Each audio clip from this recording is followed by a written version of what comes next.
우리는 지난주에 걸쳐서 전도에 관한 말씀을 나누고 있습니다. 지지난주 말씀에서는 전도는 예수님의 지상명령이자 온 세상 만물을 창조하시고 다스리고 계시는 왕이신 하나님의 어명이라고 말씀을 나누었고요. 지난주 말씀에서 전도는 집 나간 둘째 아들을 애타게 찾는 아버지의 아픈 마음을 품고 그 둘째 동생을 향해 찾아 나서는 일이라고 함께 말씀을 나눴습니다.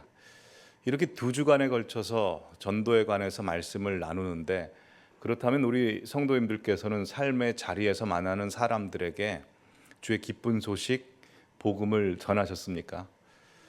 전도할 때마다 또한 전도라는 단어를 생각할 때마다 떠올려지는 그 유머가 하나 있습니다. 아프리카 어느 마을 추장에게 혼기가 가득 찬 아리따운 외동딸이 하나 있었습니다. 그래서 그 추장은 자신의 딸을 시집 보내기 위해서 여러 가지를 생각하다가 한 가지 아이디어를 떠올립니다. 그 아이디어는 그 추장의 부족에 그 마을 수많은 남자 청년들이 있었는데, 그 청년들을 대상으로 수영 대회를 열어서 수영 대회에서 우승하는 청년에게 자신의 딸을 내어주고 그자를 사위로 삼는 것이었습니다.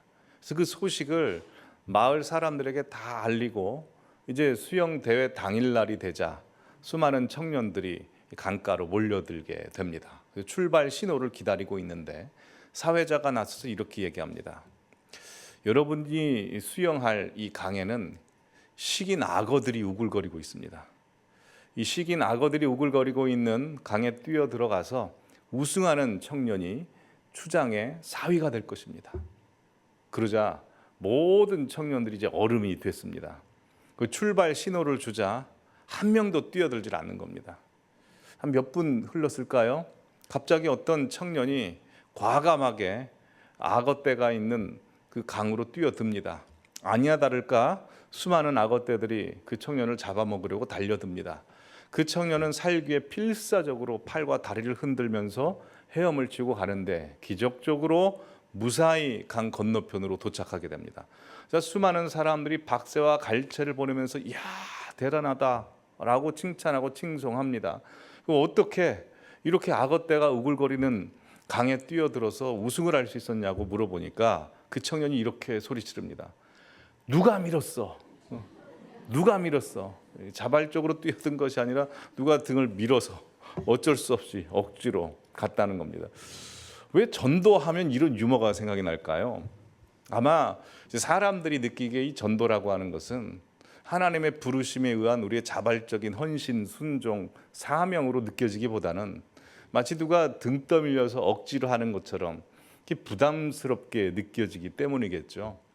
지난 두 주 동안 전도에 관한 말씀을 나눴지만 아마 대부분의 성도님들께서는 말씀을 듣고 사명감과 소명감에 고취되어서 삶의 자리에서 복음을 담대하게 전하셨을 것입니다. 근데 개 중에는 방금 말씀드린 그 부족의 청년처럼 악어떼가 우글거리는 그 강으로 막 들어가라고 등을 떠미는 것처럼 부담스럽게 느끼셨던 분도 계실 것입니다. 우리가 성경 말씀을 보면 예수님께서 우리에게 하신 명령 중에 우리를 가장 부담스럽게 하는 두 가지 명령이 있습니다. 첫 번째는 서로 사랑하라, 두 번째는 전도하라 라는 말씀입니다. 기도하라 라는 말씀은 우리가 혼자 기도하면 됩니다. 말씀을 봐라, 순종해라 하는 건 말씀 보고 암송하고 지키면 됩니다.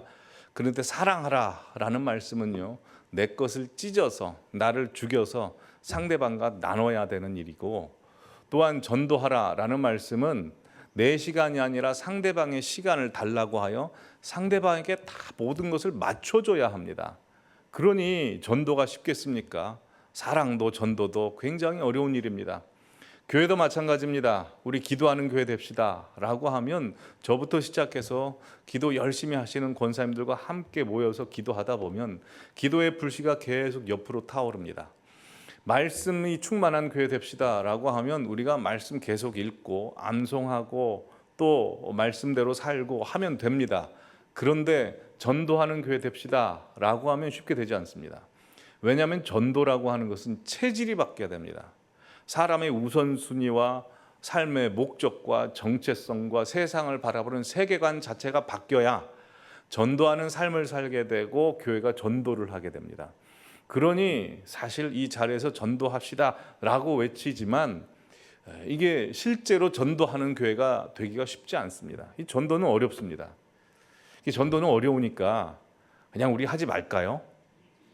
근데 그럴 수는 없죠. 왜냐하면 이게 영혼이 죽고 사는 문제이고 하나님께서 간절히 소원하시는 것이고 하나님께서 가장 기뻐하시는 일이기 때문입니다. 또한 우리 개인의 신앙에 있어서도 내가 하고 싶은 것을 했을 때 영적 성장이 이루어지는 것이 아니고 하나님의 명령대로 나 자신을 죽이고 부인하고 희생했을 때 우리의 개인의 영적 성장이 더욱더 두터워지고 개인의 믿음과 영이 강해지기 때문에 그렇습니다. 사실 2주간 전도에 관한 말씀을 나눴으니까 이제는 대림절 기간이고 해서 대림절에 관한 말씀을 나누려고 준비를 했었습니다. 근데 기도 중에 계속해서 전도에 관한 부담을 주셔서 저 역시 순종하는 마음으로 전도에 관한 말씀을 오늘도 전합니다.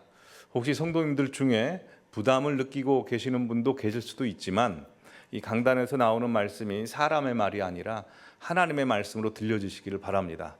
또 무엇보다도 아까 전에 말씀드린 그 유머처럼 그 청년이 자발적이 아니라 그 악어떼가 우글거리는 그 강에 누가 등 떠밀려서 갔지만 우승을 했던 것처럼 오늘 말씀도 가장 부담스럽게 들으시는 분들을 통해서 하나님께서 애타게 찾으시는 그 영혼을 구원하시지 않을까 하는 믿음과 확신이 있습니다.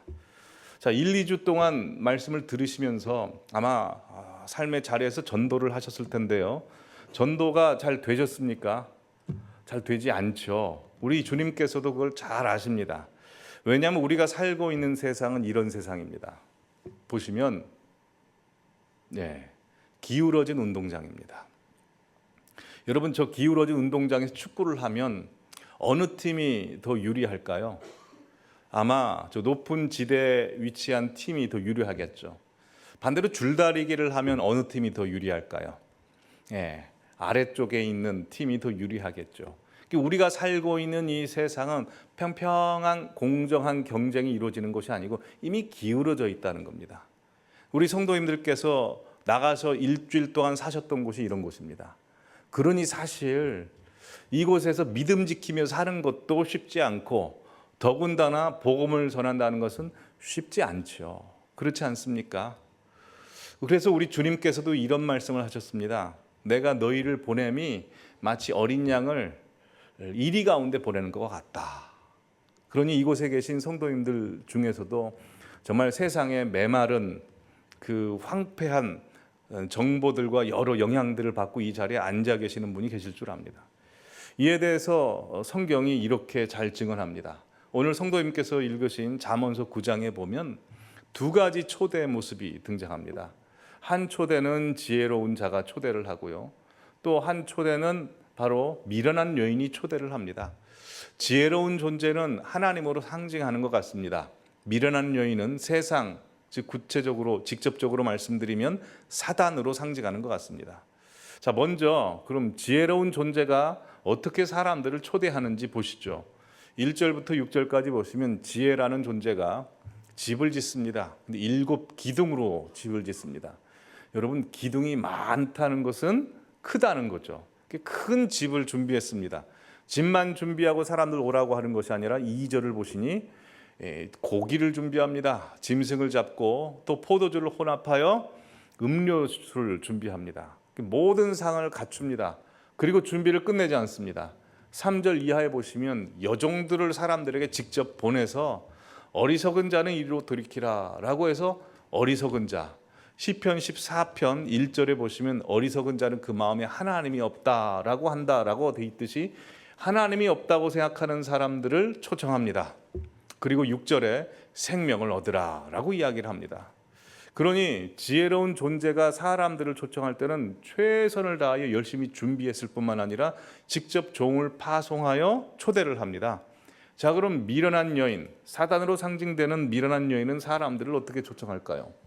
보시면 미련한 여인은 거의 준비하지 않습니다. 14절에 보시면 그냥 앉아 있습니다. 그리고 17절에 이렇게 이야기할 뿐입니다. 도둑질한 물이 발고 몰래 먹는 떡이 맛있다라고 이야기합니다. 자, 우리는 이런 세상 가운데 살고 있습니다. 자, 지혜로운 존재가 우리를 초청합니다. 또한 사람들을 초청하고요. 준비를 최선을 다해서 초청합니다. 그러나 미련한 여인, 즉 사단은 준비하지 않고 유혹합니다. 자, 그렇다면 사람들은 이 두 가지 초청 중에 어디에 더 응할까요? 예수님께서 이 결과에 대한 답을, 이 질문에 대한 답을 하셨습니다. 누가복음 14장에 보시면 16절에 어떤 사람이 큰 잔치를 베풀고 많은 사람을 청하였더니 라고 돼 있어서 예수님으로 상징된 큰 잔치를 베푼 사람이 있습니다. 17절에 보시면 종들을 보내서 모든 것이 준비되었다라고 해서 모든 것을 준비하고 종들도 직접 파송을 하죠. 그러자 초대받은 사람들이 어떻게 반응합니까? 18절에 다 일치하게 사양을 합니다. 근데 사양을 하는 사유가 뭐냐면 첫 번째, 나는 밭을 샀습니다. 바쁩니다. 그래서 19절에 보시면 나 소 5겨리를 사서 실험하러 가야 됩니다. 20절에 보시면 나 지금 장가 가야 됩니다. 라고 해서 세상적인 관점으로 보면 다 합당한 사유를 댑니다. 그래서 예수님께서 말씀하시는 거죠. 하나님의 초대, 지혜로운 자의 초대와 사단의 초대, 미련한 자의 초대 중에 대부분의 사람들은 거의 준비하지 않은 미련한 자의 초대, 세상의 초대에 응한다는 겁니다. 왜 그럴까요? 아까 사진 보셨죠? 다시 보시면 우리가 살고 있는 곳은 기울어진 운동장이기 때문에 그렇습니다. 왜 기울어진 운동장일까요? 왜냐하면 우리를 비롯해서 이 세상을 살아가는 모든 사람들이 다 죄를 범한 아담의 후예이기 때문입니다. 그래서 본질상 우리는 죄 경향성, 죄성을 가지고 있습니다. 그래서 세상의 유혹과 세상 번민과 세상의 목적과 화려함은 우리가 노력하지 않아도 그냥 따라갑니다. 그냥 따라가게 됩니다. 그러나 하나님의 말씀을 따라가려고 하면 애를 써야 됩니다. 마치 조류가 흘러서 거슬러 올라가는 것처럼 우리의 신앙생활은 항상 그리합니다. 그러니 지혜로운 자가 사람들을 초청할 때는 최선을 다해서 준비를 해야 되고, 미련한 사단이 준비할 때는 준비하지 않아도 되죠. 근데 심각한 게 있습니다. 그것은 아까 전 잠언서 9장에서는 미련한 자는 준비를 하나도 안 했습니다. 그런데 요즘 사단은 준비를 엄청나게 합니다. 다들 아시다시피 요즘 세상 사단은 엄청난 자본과 최첨단 기술을 동원해서 미디어 또 문화, SNS 등으로 사람들의 마음을 24시간 사로잡습니다.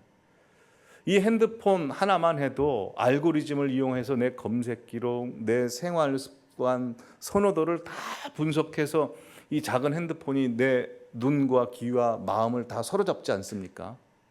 이렇게 요즘 사단은 한 사람을 세상에 묶어두기 위해서 최선을 다합니다.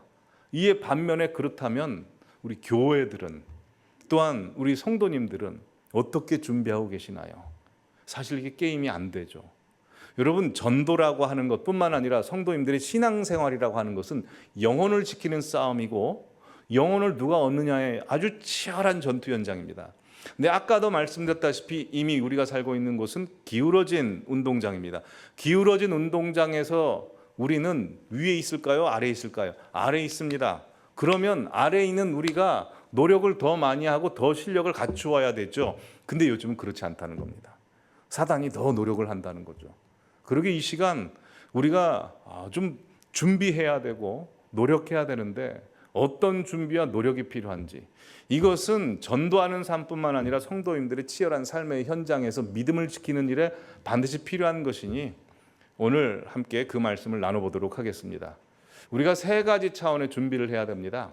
왜 세 가지 차원의 준비를 해야 되냐면 사람이란 존재는 세 가지로 이루어져 있기 때문입니다. 데살로니가전서 5장 23절 말씀 같이 읽겠습니다. 시작. 평강의 하나님이 친히 너희를 온전히 거룩하게 하시고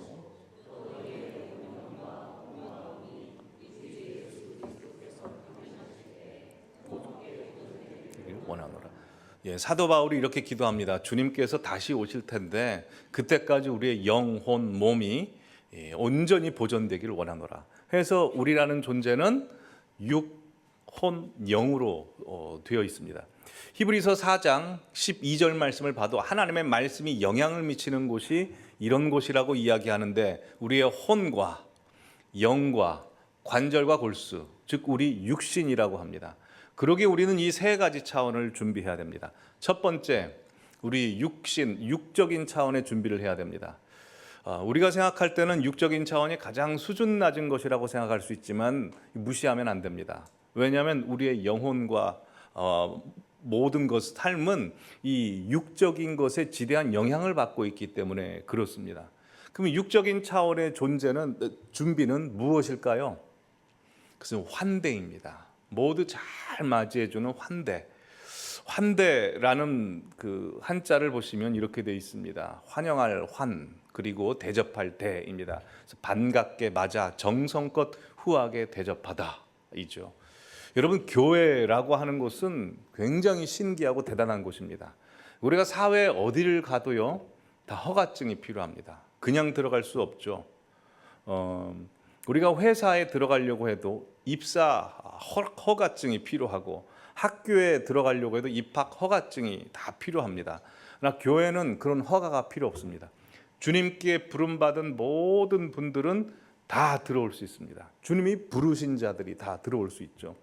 그래서 교회는요, 우리가 이 자리에 한 자리에 앉아 있지만 박사학위 5, 6개 있는 분과 초등학교 나오지도 못한 분이 한 자리에 앉아서 서로 예배하고 기도하고 같이 주님의 일을 하고 같이 식탁을 나눌 수 있는 신기한 곳입니다. 사회에서는 그렇지 않지 않습니까? 뿐만 아닙니다. 손자, 손녀, 새 생명을 얻은 분이 하나님 앞에 감사합니다 라고 해서 감사헌금을 내시는 분과, 또한 엊그저께 소중한 아버지와 어머니를 잃고 하나님 어떡합니까? 라고 무너진 마음으로 나오시는 분이 한 자리에 앉아서 예배 드릴 수 있는 곳입니다. 사업이 승승장구하여 하나님 감사합니다 라고 찬양하는 분과, 사업이 쫄딱 망해서 하나님 앞으로 어떻게 삽니까? 하나님의 이름을 간절히 부르짖는 분이 나란히 앉아서 예배 드릴 수 있는 아주 신기한 곳이 교회입니다. 교회는 어떤 곳이 되어야 됩니까? 서로 환대해 줘야 됩니다. 왜요? 주님의 얼굴이니까요. 우리 성도님들 한 분 한 분이 교회뿐만 아니라 세상에 나가서도 주님의 얼굴로 나가기 때문에 주님께서 수고하고 무거운 짐진 자들아 다 내게로 오라, 내가 너희를 쉬게 하리라 라고 했듯이 환대해 주셔야 합니다. 환대의 반대말이 무엇일까요? 보시면 이렇습니다. 홀대, 박대, 낸대, 천대, 푸대접. 여러분, 이런 곳에 가고 싶겠습니까? 가고 싶지 않죠. 그렇지 않습니까? 조지 월튼이라는 사람이 이런 말을 했습니다. 돈이나 사람이나 아이디어는 흘러가다가 아무 곳이나 가는 것이 아니라 자기를 소중히 여기는 곳에 머문다 라고 되어 있습니다. 여러분, 이곳에 주님 성도님들께서 나오실 수 있는 이유가 무엇입니까? 주님께서 성도님들 한 영혼 한 영혼을 하나님께서 만드신 온 천하 만물 우주보다도 더 귀하게 여기시기 때문에 지금 이 자리에 앉아 계실 수 있는 것 아닙니까? 여러분, 환대에는 능력이 있습니다. 환대에는 치유의 능력이 있습니다. 그래서 환대라는 영어 단어를 보시면요, hospitality는 hospital이랑 어원이 같습니다. 즉 이걸 해석해 보면 환대에는 치유의 능력이 있다는 거죠. 성경을 보셔도 그렇습니다. 모세가 40세 때 살인죄를 저지르고 저 미디안 광야로 도망을 갑니다. 그는 40살 때까지 승승장구했기 때문에 한 번의 실패로 인해서 완전 꺾여버릴 수 있습니다. 자살하고 싶었을 겁니다. 그러나 십보라의 가족들이 모세를 환영해주고 환대해주자 그것 때문에 40년을 그 미디안 광야에서 버티며 삽니다.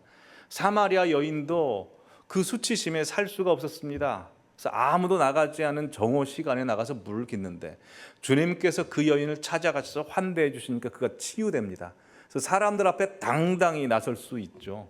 세금 공무원이었던 삭개오도 민족의 배신자라서 사람들 앞에 설 수 없었습니다. 그래서 뽕나무에 올라가 있었는데 주님께서 삭개오야 이름 불러주시고 그를 환대해 주시자 그의 삶이 바뀌어서 그의 전 재산을 하나님 앞에 바칠 정도로 그렇게 내어주는 것입니다. 그래서 이게 환대라고 하는 것은 사람을 변화시킵니다. 제가 금요기도에 드리고 나서 저희 집에 갔는데 도어락에 그 배터리가 다 닳아서 이사간 집에서 한 번도 가보지 않은 그 주변에 있는 편의점에 갔습니다. 그래서 배터리만 사고 나오려고 하는데 한 60대 여성 되는 분이 점원으로 계셨는데 저에게 이 바나나가 맛있다고 바나나를 사가라고 그러시는 겁니다. 근데 사실 밤이고 해서 좀 바나나가 먹고 싶지 않았거든요. 근데 바나나가 너무나 맛있다는 겁니다. 정말 정말 맛있게 느껴질 정도로 그렇게 얘기를 하시더라고요. 그래서 제가 바나나 좋아하세요? 그랬더니 좋아한다는 겁니다. 그럼 제가 사드릴까요? 그랬더니 그 60대 점원분이 어머머 그러면서 정말요? 네, 정말요. 해서 사드렸습니다. 말이 이제 이어졌기 때문에 또 말씀을 이어갔습니다. 오늘 몇 시까지 일하세요? 했더니 새벽 1시까지 일하신다는 겁니다. 그럼 좀 출출하시겠네요. 그러면 먹고 싶은 거 있으시면 제가 또 사드려도 될까요? 정말요? 예, 정말입니다. 이게 웬일이래 하면서 빵이랑 또 여러 가지를 이제 사시는 겁니다. 그래서 제가 사드렸습니다. 근데 그분이 누구냐고 저한테 그렇게 물어보시길래 제가 기쁜 소식교회 목사입니다라고 이야기를 했습니다. 전도를 해야 되겠다 싶어서 그렇게 이야기를 했더니 기쁜 소식교회 안다고 저 고속도로 근처에 있는 교회 아니야. 거기 아니라고, 거기 이단이라고. 우리 대한예수 장로회 통합 측 기쁜 소식교회라고 저 타워팰리스 근처에 있다고. 그러냐고 그랬습니다. 근데 그렇게 이야기를 하면서 이제 복음을 전했는데요. 그분이 저에게 뭐라고 이야기했냐면요. 천사 같다고 그랬습니다. 천사. 제가 지금까지 살면서 저희 와이프나 가족들이나 부모님이나 한 번도 저에게 천사라고 그렇게 이야기해 준 사람 없고 사역하면서 성도님들 중에도 저에게 천사라고 이야기해 준 적이 없습니다. 근데 그 50을 바라보고 있는데 제가 천사라는 말을 인생 살면서 처음으로 들었습니다. 그것도 저를 난생 처음 보시는 분이 그랬습니다. 이게 환대의 힘이죠. 그렇게 뭐 돈을 들여서 한 것도 아닌데 그 조그만 환대가 그분이 저를 천사로 말하게끔 하는 거죠. 여러분 그렇습니다. 하나님께서 성도님들 한 분 한 분을 잃어버린 영혼들 가운데 천사로 보내셨습니다. 그러니 환대해 주십시오. 나가서 믿지 않는 영혼들에게 정말 이분은 예수님 같다, 이분은 천사 같다라고 할 정도로 환대해 주시는 성도님들 되시기를 간절히 기원합니다. 두 번째로 육적인 차원의 준비만 하면 안 됩니다. 왜냐하면 사람은 혼적인 존재이기 때문입니다. 혼이라는 게 무엇일까요? 혼은 지정의입니다. 이성, 감성, 사람의 성품, 의지, 존재입니다. 그래서 아리스토텔레스가 수사학이라는 책을 쓰면서 설득의 3요소를 이야기했죠. 다들 아시다시피 로고스, 파토스, 에토스입니다. 로고스는 논리, 이성이요. 파토스는 사람들에게 감동적으로 전해줘야 하는 것이고 감동만 있어서는 안 되죠. 전하는 자가 신뢰를 주어야 합니다. 근데 성경에서도 이와 똑같은 말씀을 해줍니다. 베드로전서 3장 15절 16절 보시면 너희 마음에 그리스도를 주로 삼아 거룩하게 하고 너희 속에 있는 소망에 관한 이유를 묻는 자에게, 이게 로고스죠. 로고스. 내가 하나님을 믿는 이유에 대해서 논리적으로 설명할 줄 알아야 된다는 겁니다. 여러분 물에 빠진 사람들을 구해주려면 물에 빠진 사람을 구해주고자 하는 열망만 가지고 안 됩니다.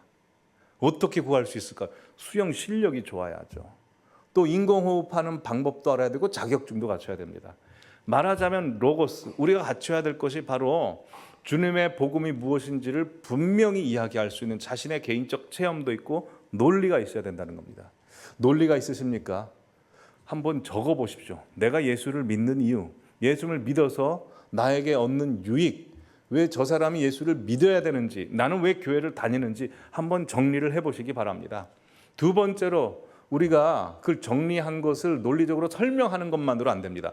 사람은 혼적이기 때문에 보시면 그래서 온유함과 두려움으로 하랍니다. 감동을 주어야 됩니다. 말하는 것도 어떻게 말해야 되는지 사람의 감성을 터치해야 됩니다.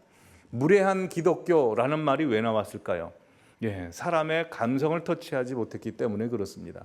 직접적으로 말해야 될 때가 있으며 말하지 않고 행동으로 보여주고 기다려야 될 때가 있습니다. 자, 세 번째 준비해야 될 것은 바로 선한 양심을 가지라라고 했습니다. 선한 양심은 나라는 존재가 복음을 담고 복음을 전파할 수 있는 포장지가 되어야 된다라는 것입니다. 여러분, 아무리 옳은 말을 멋있게 감동적으로 한다 할지라도 꼴보기 싫은 사람이 이야기하면 그 말 듣고 싶습니까? 안 듣고 싶습니다. 그렇지 않습니까? 그래서 우리가 하나님 말씀을 전파하기에 말씀을 담는 그릇으로서 온전해야 된다는 것이죠. 근데 구한말, 복음을 전해들은 우리 믿음의 선배들은 이 에토스가 참 좋았습니다. 기독교 백년사라는 책에 보면 1899년도 신문 내용이 나오는데 보시면 이렇습니다. 야소교인, 예수교인들은 자기 자신도 부정부리한 일을 행하지 않을 뿐만 아니라 생사여탈권을 가진 수령에게까지도 부정을 하지 못하도록 하는 자들이라는 소문이 나 있었다. 한 군수가 발령난 임지를 바꾸어 달라고 했는데 그 임지에 야소교인이 많아 제대로 부정을 할 수 없을 것이라는 이유였다라고 할 정도로 우리 믿음의 선배들의 삶의 모습이 복음을 담는데 아주 철저했다는 겁니다. 그러기에 우리 성도님들께서도 이 혼적인 차원의 준비, 논리도 준비하시고 또한 사람의 감동을 줄 수 있는 것도 준비하시고 뿐만 아니라 성도님들의 성품과 인생 자체도 잘 준비되셔서 예수 그리스도를 잘 전하시기를 바랍니다.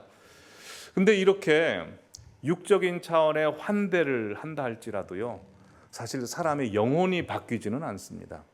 또한 내가 아무리 이성적으로 준비를 하고 또 사람을 감동시켜서 눈물을 쏙 뺀다 할지라도 뿐만 아니라 누가 봐도 나라는 존재가 정말 바르고 선한 사람이라 할지라도 사람을 바꿀 수 없습니다. 왜냐하면 사람은 영적인 존재이기 때문에 그렇습니다. 영적인 준비를 해야 됩니다. 근데 영적인 준비라는 건 우리가 스스로 할 수 없습니다. 누가 합니까? 성령님께서 해주셔야 됩니다. 그래서 스가랴서 4장 6절에 보면 이렇게 말씀합니다. 한 사람의 영혼이 변화되는 것은 힘으로 되지 않습니다. 사람의 능력으로 되지 않고 오직 나의 영으로 되느니라 라고 해서 성령께서 역사해 주셔야만 합니다. 그러기에 성도님들 한 분 한 분이 성령 충만한 분이 되기를 바라고 우리 교회가 성령 충만한 곳이 되기를 간절히 바랍니다. 여러분, 그래서요, 라마나요시 그런 곳이었습니다. 사무엘상 19장에 보시면 사무엘이 죽기 직전에 이 복음을 다른 사람들에게 전해주기 위해 선지자를 기르기로 작정합니다. 그래서 선지자 신학교를 짓는데 그래서 나단 갓 선지자 같은 사람을 길러내죠. 성령 충만한 곳이었습니다. 다윗이 사울왕에게 쫓김을 당할 때 피할 곳이 없어서 라마나요스로 피합니다. 사울왕이 듣고 다윗을 죽이러 라마나요스로 갑니다. 근데 무장하러 갔고 수많은 사람들을 데리고 갔는데 라마나요 근처에 가자 갑자기 성령 충만함이 임해가지고 있던 무장을 다 벗어버립니다. 그래서 발가벗은 몸으로 하나님을 찬양합니다. 우리 교회가 성도님들 한 분 한 분이 그런 분들이 되기를 바랍니다. 우리가 영적으로 강해지면 영은 알기 때문에 그게 눌려버립니다. 사단의 영은 짓눌립니다. 그게 우리에게 있어야 됩니다. 1904년 웨일즈 대부흥에서도 그랬고요. 평양 대부흥 운동에서 동일한 사건이 일어났는데 그 사건은 아내가 성령 충만하여 매일 교회를 가니까 술 취한 남편이 화가 나서 교회를 불질르러 간 겁니다. 행패를 부리러 갔는데 들어가자마자 성령의 영이 임해가지고 그분이 눈물을 퍽퍽 흘리면서 회개하고 대굴대굴 굴렀다는 내용이 똑같이 있습니다. 그 역사가 우리에게도 있기를 바랍니다. 근데 그 역사가 있으려면 어떻게 해야 될까요? 그냥 되지 않습니다. 평양 대부흥운동은 원산 대부흥운동으로부터 왔는데 원산 대부흥운동은 어디서부터 왔냐면 선교사님들이 함께하는 중보기도에서부터 왔습니다. 그 기도가 흘러 넘쳐야 됩니다. 예수님께서도 이런 말씀을 하셨습니다. 제자들을 파송하시면서 누가복음 10장 2절에 이렇게 요청하십니다. 이르시되 추수할 것은 많되 일꾼이 적으니 그러므로 추수하는 주인에게 청하여 추수할 일꾼을 보내주셔서 하라. 무슨 말입니까? 기도하라는 겁니다. 우리가 보기에는 전도할 사람 없다고 하지만 주님께서 보실 때는 영안의 눈을 보면 추수할 사람이 지금 널려 있다라고 그렇게 말씀하고 계시고 또한 이 추수할 일꾼들이 부족하니 그 일꾼들을 세워주셔서 라는 기도를 하셔야 된다는 겁니다. 자, 정리하겠습니다. 우리가 세상에 나가서 살려면 준비해야 됩니다. 왜냐하면 세상은 기울어진 운동장이기 때문에 그렇습니다. 어떤 차원의 준비를 해야 됩니까? 첫 번째는 육적인 차원의 준비를 하셔야 되고 두 번째는 혼적인 차원의 준비를 하셔야 되고, 세 번째는 영적인 차원의 준비를 하셔야 됩니다. 그리고 주님께서 우리를 파송하실 때 나아가야 합니다. 아까 누가복음 10장 말씀을 다시 보여주시면 주님께서 제자들을 파송하실 때 1절에 앞서 보내신다라고 되어 있습니다. 하나님께서 성도님들을 예수 믿게 하신 것은 이 세상 가운데 앞서 보내게 하시기 위해서입니다. 창세기 45장 말씀 띄워주시면 요셉이 이렇게 고백합니다. 형들이 왔을 때 자기가 고난당한 것을 이렇게 얘기합니다. 하나님이 당신들의 후손을 세상에 두시고 당신들의 생명을 보호하시려고 나를 당신들보다 먼저 보내셨으니 라고 돼 있듯이 성도님들 한 분 한 분 먼저 보내셨습니다. 근데 생각해 보십시오. 요셉이 먼저 보냄을 당했을 때 그 먼저 보냄을 당한 자리가 좋았습니까? 안 좋았습니까? 고통스러웠습니다. 힘들었습니다. 성도님들의 현실도 쉽지 않으실 겁니다. 그런데도 주님은 앞서 보내십니다. 그래서 이해되지 않는 성경 구절이 또 하나 있는데 아까 누가복음 10장 보여주시면 3절입니다. 갈지어다 내가 너희를 보냄이 어린 양을 이리 가운데로 보낸 것 같도다. 어린 양을 이리 가운데 보면 잡아먹힙니다. 그러면 아예 안 보내시든가 아니면 사자나 곰으로 만들어서 보내시면 될 텐데 왜 어린 양을 이리 가운데 보내셔야 할까요? 그래서 우리가 세상에 살면 이리떼들 가운데서 살아서 다들 힘들게 사시지 않습니까? 왜 어린 양인 채로 우리를 이 광야 같은 세상 가운데 보내시는 걸까요? 그것은 어린 양으로 가야 세상을 이깁니다. 사자나 곰으로 가면 못 이깁니다. 기독교 역사가 증언해 줍니다. 초대교회 성도들 다 어린 양이었습니다. 로마 곰과 사자 같은 사람들이 붙잡아갔을 때 다 붙잡혔습니다. 원형 경기장에 십자가 형틀에 다 죽었습니다. 근데 어린 양처럼 죽어가는 그들이 그럼에도 불구하고 하나님을 찬양하고 계속해서 복음을 전하자 사자와 곰이 놀랬죠. 그래서 결국 어떻게 됩니까? 사자와 곰은 다 사라졌습니다. 로마는 사라져도 기독교는 사는 겁니다. 외국인 선교사님이 이 땅에 복음을 전하실 때도 어린 양으로 오셨습니다. 동일하게 하나님께서 우리 성도님들 한 분 한 분 어린 양으로 보내십니다. 근데 어린 양으로 보내신다는 이야기는 무슨 말인지 아십니까? 양은 혼자 못 삽니다.